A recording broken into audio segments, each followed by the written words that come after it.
We're going to show you how to start making permanent jewelry with our permanent jewelry starter kit using the Orion mPulse Welder.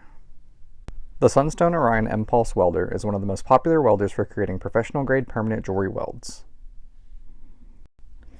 In your box, you'll receive one Orion mPulse permanent jewelry welder, you'll receive one argon gas tank and regulator, you'll receive your leather safety patch, one grounded precision plier, one ungrounded precision plier, your one chain cutter, your 10 feet of practice chain, your 2 welding glasses for safety, your 6-inch metal ruler, and your tape measure. Next, we're going to show you how to set up your mPulse welder. It's pretty straightforward, and one of the reasons it's the most popular permanent jewelry welder for artists of all experience levels is ease of use.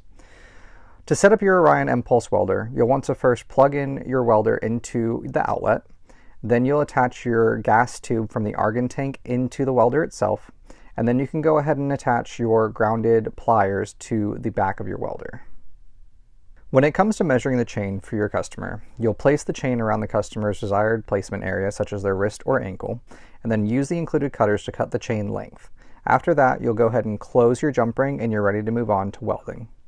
Okay, now that you have your chain length correct and your jump ring is attached, then you'll take your tip of your welder and you'll apply it to the top or the sides of your jump ring to proceed to weld.